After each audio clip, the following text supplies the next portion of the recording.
যালিকাল কিতাবু লা রাইবা ফীহি হুদাল লিল মুত্তাকিন। পবিত্র যে কোরআনুল কারীম আমরা পড়তেছি, এটা এমন একটি কিতাব, এমন একটি কোরআন, যে কোরআনের মধ্যে এক জররা পরিমাণও কি নেই, সন্দেহ নেই। বলি সুবহানাল্লাহ। যালিকাল কিতাবু লা রাইবা ফীহি, এটি এমন একটি কিতাব যে কিতাবের ফটোকপি হচ্ছে আল কোরআন। মূল কোরআন হচ্ছে লৌহে মাহফুজে। মূল কোরআন কোথায়? লৌহে মাহফুজ।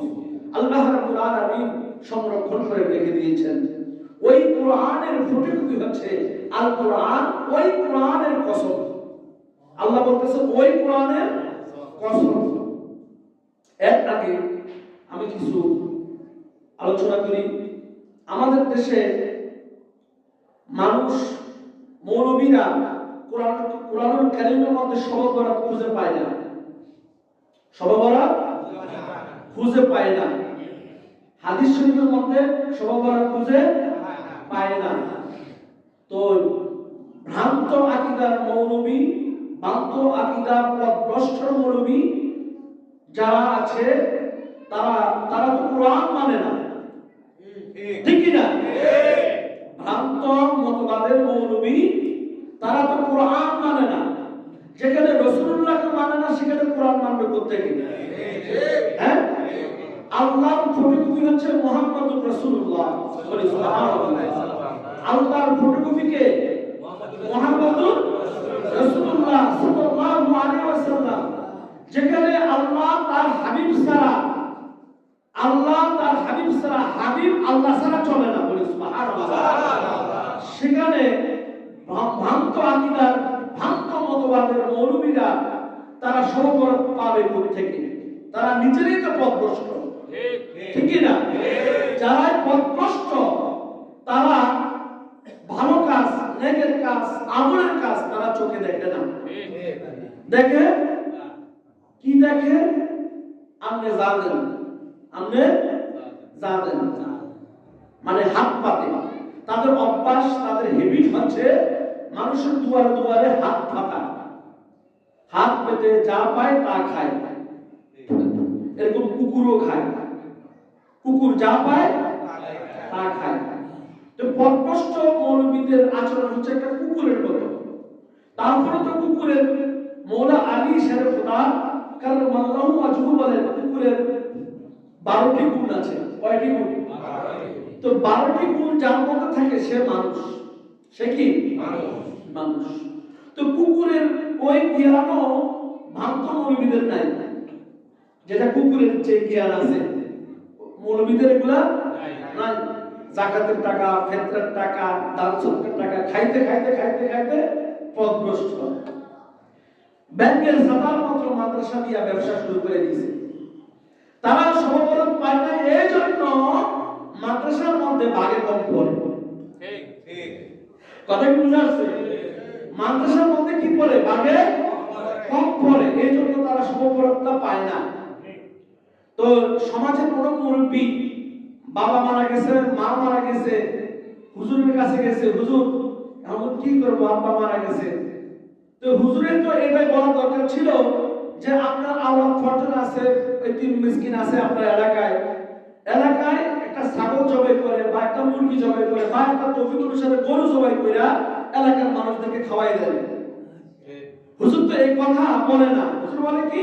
মাদ্রাসায় নিয়ে আসে। কোথায় নিয়ে আসেন? মাদ্রাসায় নিয়ে আসেন। মাদ্রাসায় খাওয়াইলে পরে আমরা কবুল করে নেবে। তো এখানে আত্মীয় হক, মিসকিনের হক, গরিবের হক, এটা দায়ভার নেবে কে? এটা দায়ভার নেবে কে? তো এই জন্য যারা পরোক্ষী, পর নির্ভরশীলতা, তারাই সবসময় এই সববরাত নাম জিনিসটা দেখে না। তো আল্লাহ তাআলা তাদেরকে এলান করে দিচ্ছেন, আল্লাহ তাদেরকে জাগ্রত করে দিচ্ছেন যে সববরাত কোথায় আছে একটু দেখো। আল্লাহ নিজে বলেছেন কোরআনের কসম, সুস্পষ্ট কোরআনের কসম, ইন্না আনজালনাহু, নিশ্চয় আনজালনাহু ফি লাইলাতিন মুবারাকা, নিশ্চয় আমি এই কোরআনকে নাযিল করেছি বরকতময় রাতে। সুবহানাল্লাহ। এখানে লাইলাতুল মুবারাকা মানে লাইলাতুল বারাত। বলি সুবহানাল্লাহ।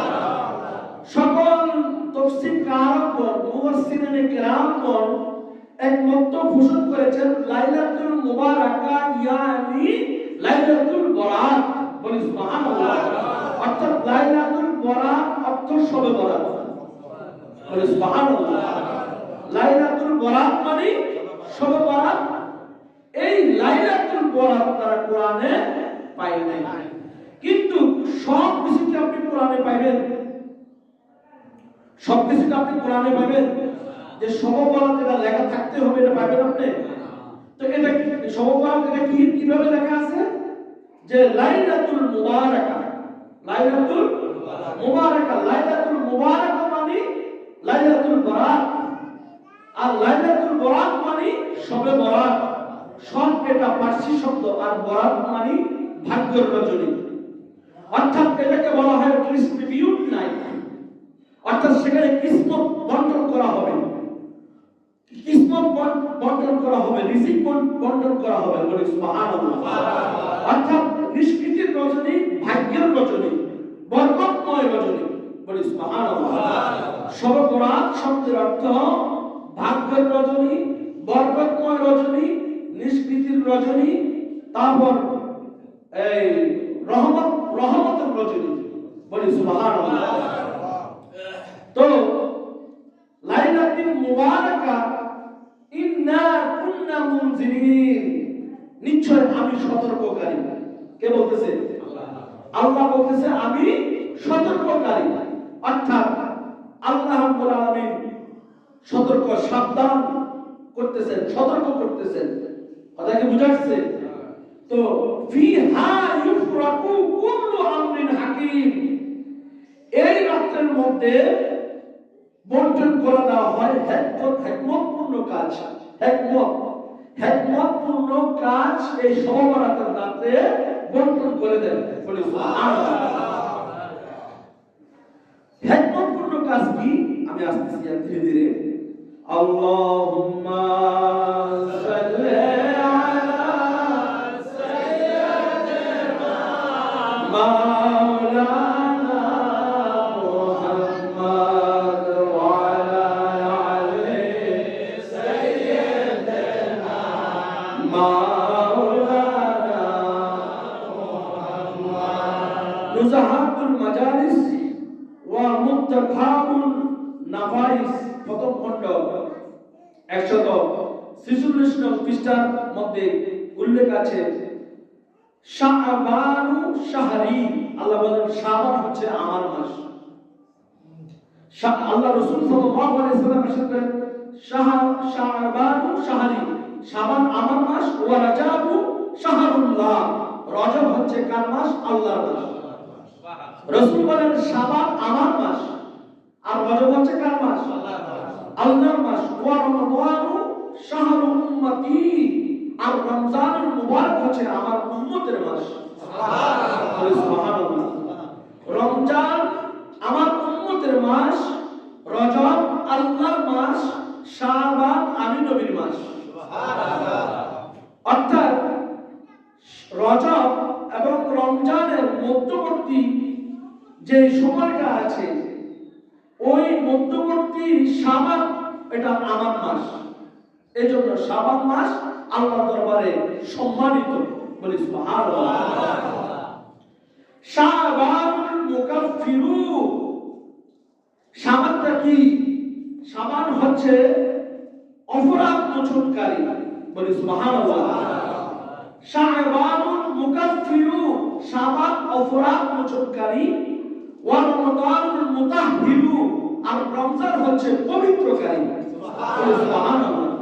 শাবান হচ্ছে অপরাধ মোচনকারী, আর রমজান হচ্ছে পবিত্রকারী। তো রমজান মাস, শাবান মাস, দেখেন এই শাবান মাস হাদিসের মধ্যে এসেছে লাইলাতুন নিসফি মিন শাবান, লাইলাতুল নিসফে মিন শাবান, অর্থাৎ শাবান মাসের 14 তারিখ দিবাগত রাত্রি, 15 তারিখে শবে বরাত। বলি সুবহানাল্লাহ। লাইলাতুল নিসফে মিন শাবান অর্থাৎ অর্ধ শাবান, যাকে বলা হয় 14 তারিখ দিবাগত রাত, 15 তারিখ। তো এই লাইলাতুল নিসফে মিন শাবানকে আপনার বলা হয় এর 4টা নাম। এর কয়টা নাম? লাইলাতুল বারাআত। লাইলাতুল, একটা নাম হচ্ছে লাইলাতুল বারাআত, অর্থাৎ পাপ মুক্তির রাত, পাপ মুক্তির রাত। তারপর ওয়াল লাইলাতুল মুবারাকা, বরকতময় রাত। বলি সুবহানাল্লাহ। একটি হচ্ছে লাইলাতুল বারাআত, আর হচ্ছে লাইলাতুল মুবারাকা। তারপর হচ্ছে ওয়া ঈদুল মালাইকা, ফেরেশতাদের ঈদের রাত। শবে বরাতটা কাদের রাত? ফেরেশতাদের ঈদের রাত। ওয়া লাইলাতুল গুফরান, ক্ষমার রাত। ওয়া লাইলাতুল ইতকি মিনান নার, জাহান্নাম হতে মুক্তির রাত হচ্ছে শবে বরাত। সুবহানাল্লাহ।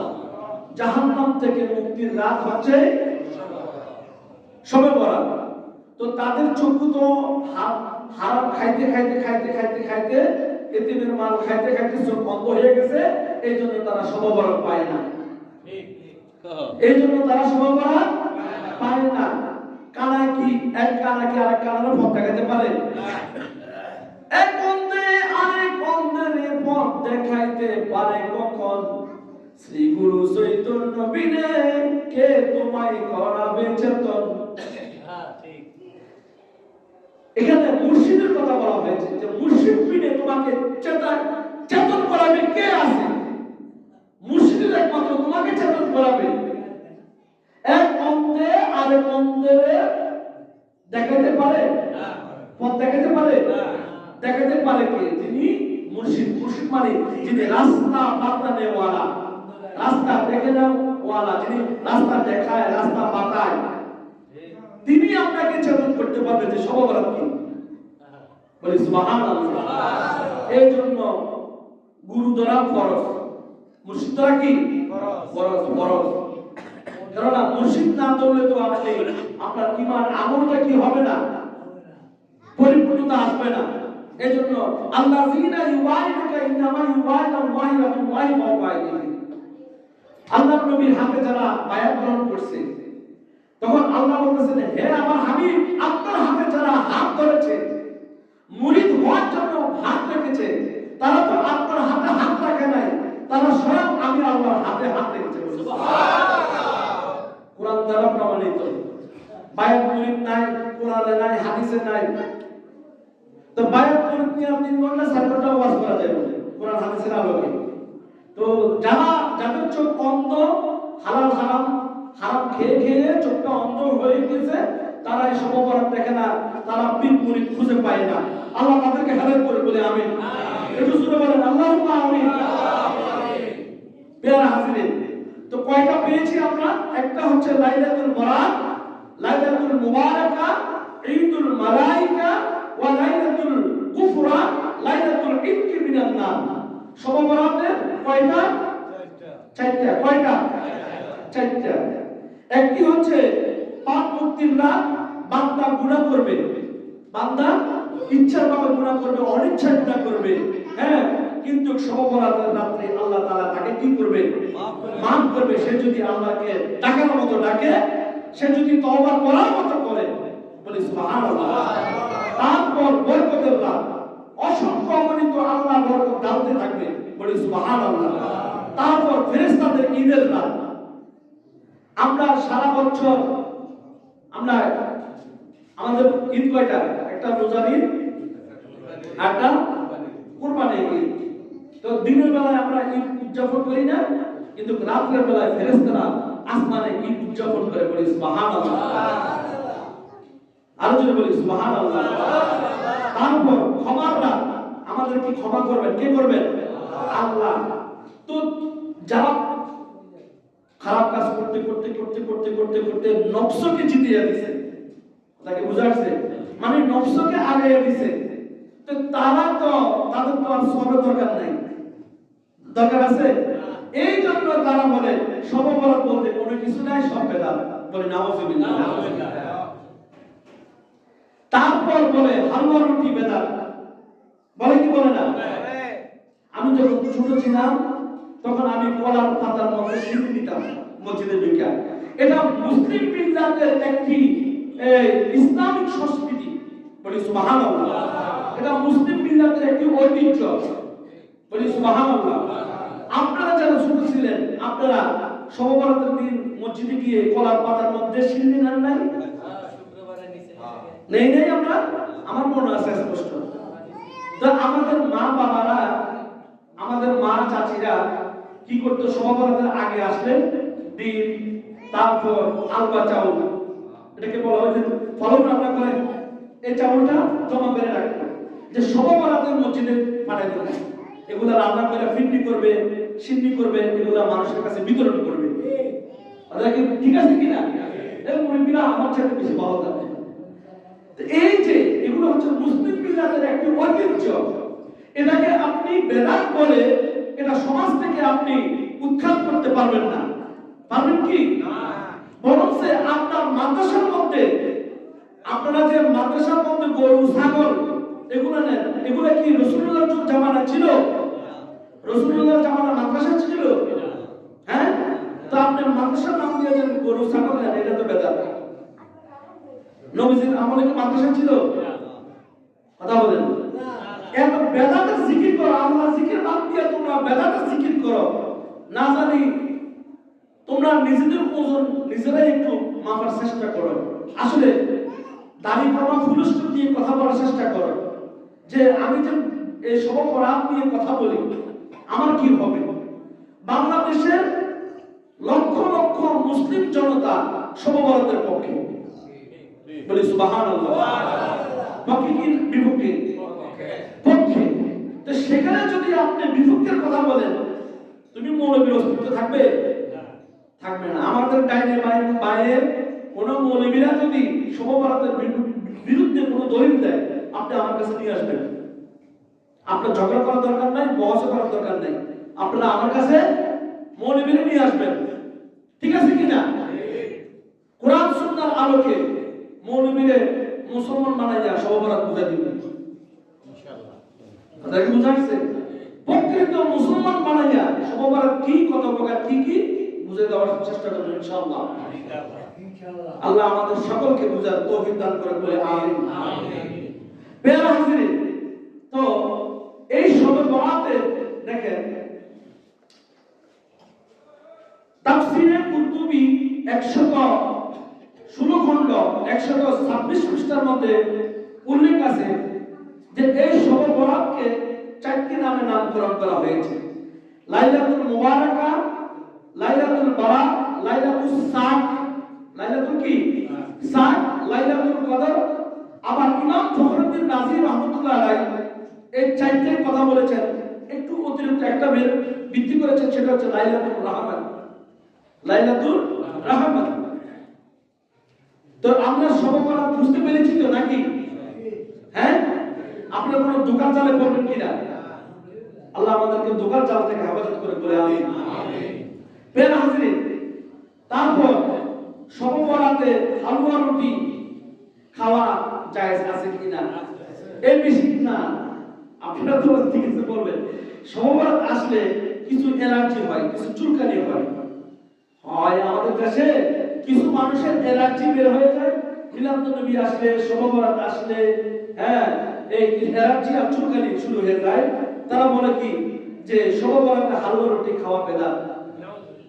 হযরত আব্দুল্লাহ ইবনে আমর রাদিয়াল্লাহু তাআলা আনহু থেকে বর্ণনা, তিনি বলেন আল্লাহর নবী মুহাম্মদ রাসূলুল্লাহ সাল্লাল্লাহু আলাইহি ওয়াসাল্লামের কাছে একজন প্রশ্ন করলেন যে ইসলামের মধ্যে সর্বোত্তম কাজ কোনটি?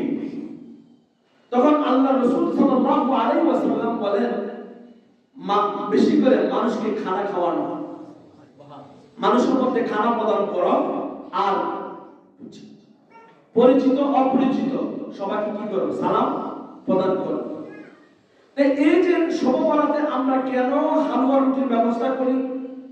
তো আল্লাহ তো বলেন যে উসিলা ছাড়া আমি কোনো কিছু কি করি না, কবুল করি না। একটা তো উসিলা লাগবে, লাগবে না?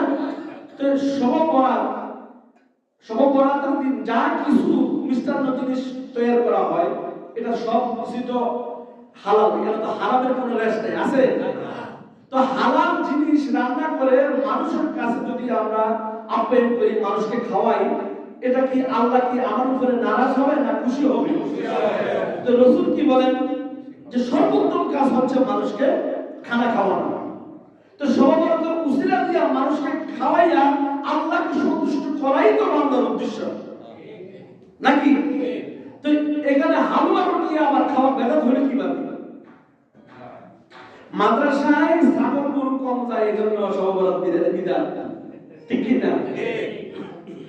মাদ্রাসার মধ্যে ছাগল রুটি তো যায় নাই, এজন্য তারা বিধাতের তকমা লাগায়। আল্লাহ তাদেরকে হেদায়েত করে বলে আমিন। তারপর শবে বরাতের রাতে আমরা এক মাজার থেকে আরেক মাজার যাই, কবরস্থানে জিয়ারত করি, এটা দলিল কোথা থেকে? এটা তো বিদআত। তারা বলে কি বলে না? হ্যাঁ, হযরত আয়েশা রাদিয়াল্লাহু তাআলা আনহা তিনি বলেন আল্লাহর নবী মুহাম্মদুর রাসূলুল্লাহ সাল্লাল্লাহু আলাইহি ওয়াসাল্লামকে এক রাতে আমি নবীজিকে হারিয়ে ফেললাম। নবীজিকে খোঁজ করতে করতে করতে দেখলাম জান্নাতুল বাকির কবরস্থানের মধ্যে নবীজি দাঁড়িয়ে রয়েছে, বলি সুবহানাল্লাহ। তখন রাসূল পাক সাল্লাল্লাহু আলাইহি ওয়াসাল্লাম বলেন, আয়েশা, যে তুমি আমাকে খোঁজ করতেছো, তুমি কি মনে করো, তুমি কি আশঙ্কা করো আমি তোমার হক নষ্ট করতেছি? তখন আয়েশা বলেন, ইয়া রাসূলুল্লাহ, না, আমি মনে করছি যে আপনি আপনার অন্য কোন স্ত্রীর নিকট আপনি ভ্রমণ করেছেন। তখন রাসূল পাক সাল্লাল্লাহু আলাইহি ওয়াসাল্লাম বলেন, তুমি কি জানো যে লাইলাতুল নিসফি মিন শাবান অর্থাৎ 14 তারিখ দিবাগত রাতে কি হয়? তখন রাসূল পাক সাল্লাল্লাহু আলাইহি ওয়াসাল্লাম বলেন যে ফেরেশতারা আপনার এই লাইলাতুল নিসফি মিন শাবান অর্থাৎ মহান আল্লাহ রাব্বুল আলামিন দুনিয়ার আসমানের কাছে চলে আসে, বলি সুবহানাল্লাহ। অনেক সন্নিকটে আল্লাহ তাআলা চলে আসে এবং বনু কলবের যতগুলো ছাগল রয়েছে মালিকানাধীন, প্রত্যেক ছাগলের প্রসবের চাইতে অগণিত বান্দাকে আল্লাহ সেই রাতে ক্ষমা করে দিতে, বলি সুবহানাল্লাহ।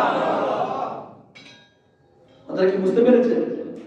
তো এই শবে বরাত এমন একটি গুরুত্বপূর্ণ রাত যে ইমাম গাজ্জালী রাহমাতুল্লাহ আলাইহি তার কিতাব হচ্ছে ইহয়া উলুমুদ্দিনের মধ্যে এসেছে যে শবে বরাতের রাতে 100 রাকাত নফল নামাজ পড়তে হবে, এমন ভাবে প্রত্যেক রাকাতে সূরা ফাতিহার সাথে সূরা ইখলাস, সূরা ফাতিহার সাথে সূরা ইখলাস, মানে 100 বার, মানে 100 রাকাত মানে 100 রাকাত নফল নামাজ, প্রত্যেক রাকাতে সূরা ফাতিহার সাথে কি সূরা ইখলাস পড়তে হবে প্রতিটা রাকাতে।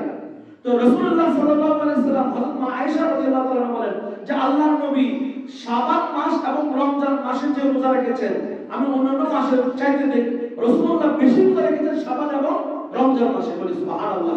তো রাসূল তো রোজা না রাখলে তো চলতো। রাসূলুল্লাহ সাল্লাল্লাহু আলাইহি ওয়াসাল্লাম রোজা রাখছেন কেন? উম্মতদেরকে শিক্ষা দেওয়ার জন্য। তাদেরকে বুঝে আসছে রোজা রাখে কারা? যাদের নফসের কি খায়েশের নকশানিয় দূর করার জন্য, অর্থাৎ রোজা রাখার উদ্দেশ্য হচ্ছে মানে তার কলবটাকে, তার রূহকে পরিশুদ্ধ করা, বলি সুবহানাল্লাহ। এবং রাসূলুল্লাহ সাল্লাল্লাহু আলাইহি ওয়াসাল্লাম রোজা না রাখলে তো চলতো। রাসূলুল্লাহ রোজা কেন রাখলেন? উম্মতে মুহাম্মাদীদেরকে আল্লাহর নবী শিক্ষা দান করেছেন, বলি সুবহানাল্লাহ। যে রাসূল সাল্লাল্লাহু আলাইহি ওয়াসাল্লাম বলেন যে যখন শাবান মাস আসতো যে তোমরা তোমাদের প্রকৃতিকে পবিত্র করো এবং বিশুদ্ধ নিয়ত করো। রাসূল বলতেন যে তোমরা বিশুদ্ধ নিয়ত করো এবং কলবটাকে কি করো? পবিত্র করো। মানে শাবান মাসে, অর্থাৎ এই শাবান মাসে আপনারা যে রাসূলুল্লাহ আল্লাহর নবী রোজা রেখেছেন, তো আমরা তো রাসূলুল্লাহর মতো হতে পারবো না। হতে পারবো? হতে পারবো কি না? একটু মনোযোগ। প্রতি প্রতি চাঁদের 13, 14, 15 এটা হচ্ছে আইএমএ বিশের রোজা রাসূলুল্লাহ সাল্লাল্লাহু আলাইহি ওয়াসাল্লামের সুন্নাত।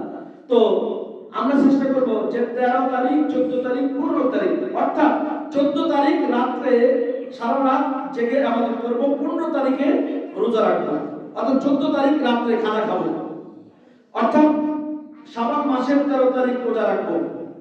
এর চেয়ে বেশি রাখেন সমস্যা নাই, এটা আরো সওয়াব।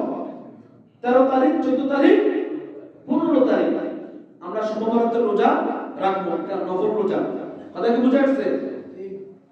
তো কেউ যদি 10টা রাখতে চান 10টা রাখতে পারবেন, 20টা রাখতে চান 20টা রাখতে পারবেন, সমস্যা নেই। তবে সোমবারের আমরা এটা সোমবারের এই রোজা হিসাবে কি করলাম, যেহেতু এটা আইএমএ বিশের রোজার সাথে কি এই লাইলাতুল নিসফ মিন শাবান এক হয়ে গেছে, এজন্য আমরা এই 3টা রোজাও রাখতে পারি সোমবার উপলক্ষে। বলি সুবহানাল্লাহ। সবাই রোজা রাখবেন ইনশাআল্লাহ, বলেন ইনশাআল্লাহ। রাখবেন তো?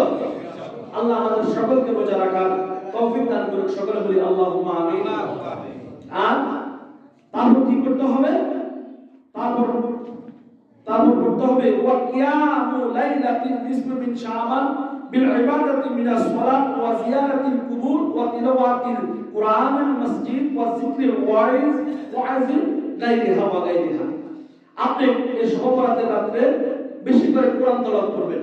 ধরুন নামাজ পড়লেন, ধরুন আমি 100 রাকাত নামাজ পড়লাম, 100 রাকাত নামাজের পরে আমি একটু আর রহমান সূরা পড়লাম, সূরা ইয়াসিন পড়লাম, সূরা ওয়াকিয়া পড়লাম।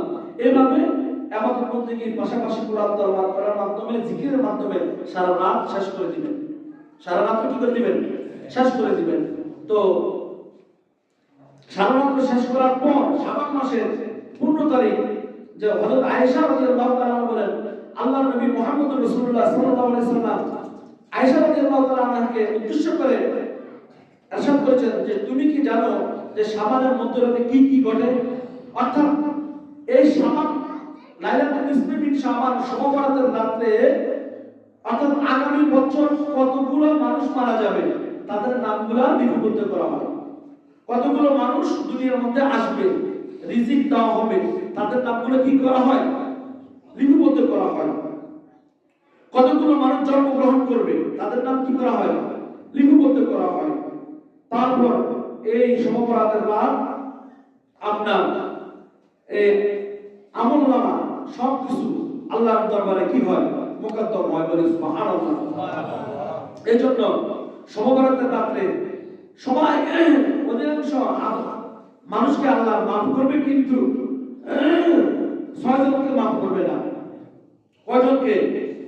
6 জনকে ক্ষমা করবে না। মদ্যপানে অভ্যস্ত, মাতা পিতার অবাধ্য, তারপর জানাবি বেসরে অভ্যস্ত, অনর্থক ঝগড়া ফাসাদকারী, চিত্রকর, সবুরখোর। এটা কি বুঝা গেছে? 6 জনকে আল্লাহ মাফ করবে না। পিতা মাতার সাথে যারা বেয়াদবি করে, যারা মদ পান করে, যারা জানাবি বেসরে লিপ্ত, যারা অনর্থক ঝগড়া ফাসাদকারী, তাদেরকে আল্লাহ মাফ করবে না। আর শুকরখোর, এদিকে কথা ওদিকে, ওদিকের কথা এদিকে, যারা কথা পেঁচাকিরা করে, তাদেরকে আল্লাহ কি করবে না? ক্ষমা করবে না। তারপরও তওবা করতে হবে আল্লাহর দরবারে, তওবা করতে হবে আল্লাহ যাতে আমাদেরকে কবিরা গুনাহ, সগীরা গুনাহ থেকে আল্লাহ তাআলা আমাদেরকে মাফ করেন। বলি আমিন। প্রিয় হাজরিন, আগত মুশরিক এবং হিংসুক এদেরকে আল্লাহ কি করবে না? ক্ষমা করবে না। তো আমাদের উচিত আমরা এক অপরকে দোয়া করব, এক অপরকে বদদোয়া নয়, কি করব? দোয়া। আমাদের উচিত একে অপরকে দোয়া করা। আল্লাহ তাআলা আমার ভাইয়ের হায়াতে তৈয়বা দান করুক, জীবনের গুনাহ মাফ করুক। এভাবে এক অপরে আল্লাহর কাছে কি চাইবেন? দোয়া চাইবেন। হয়তো 10 জনের মধ্যে একজন মুমিন আছে, এই মুমিন উসিলা আল্লাহ তাআলা আমাকে কি করে দিতে পারে? মাফ করে দিতে পারে। আল্লাহ তাআলা আমাদেরকে সে আমলগুলো করার তৌফিক দান করুন। সকলে বলি আল্লাহুম্মা আমিন। প্রিয় হাজরিন, রাসূলুল্লাহ সাল্লাল্লাহু আলাইহি ওয়াসাল্লাম ইরশাদ করেন যে 4টি রাতে আল্লাহ তাআলা প্রতিশ্রুতি কবুল করেন এবং আপনার নিয়ামত দান করেন। নিয়ামতটা হচ্ছে ঈদুল ফিতর, ঈদুল আযহা এবং শবে বরাত এবং আরাফাত রাত বলি সুবহানাল্লাহ। শবে বরাতের রাতে আল্লাহ নিয়ামত দান করেন। কে আছো রিজিক প্রার্থনাকারী, আমি তাকে রিজিক দান করব। কে আছো ক্ষমা প্রার্থনাকারী, আমি তাকে ক্ষমা করব। হ্যাঁ, এইভাবে আল্লাহ রাব্বুল আলামিন এই সূর্যোদয় পর্যন্ত খালি ডাকতে থাকেন বান্দাদেরকে।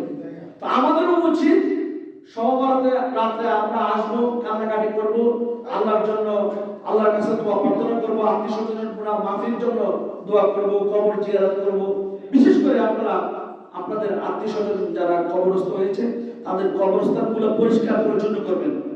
ঠিক আছে, কবরস্থান পরিষ্কার পরিচ্ছন্ন করবেন, তারপর মোমবাতি বা আগরবাতি দিবেন। কথা কি বোঝা যাচ্ছে? পরিচালনা করবেন। তারপর আমরা সবাই মিলে ইনশাআল্লাহ আজিজ রাতে আমরা সবাই মিলে কবরস্থানে গিয়ে জিয়ারত করব, মিলাদ করব, জিকির করব। আপনারা রাজি আছেন তো? ইনশাআল্লাহ। অনেক জায়গায় তো আমার এগুলা মানে না।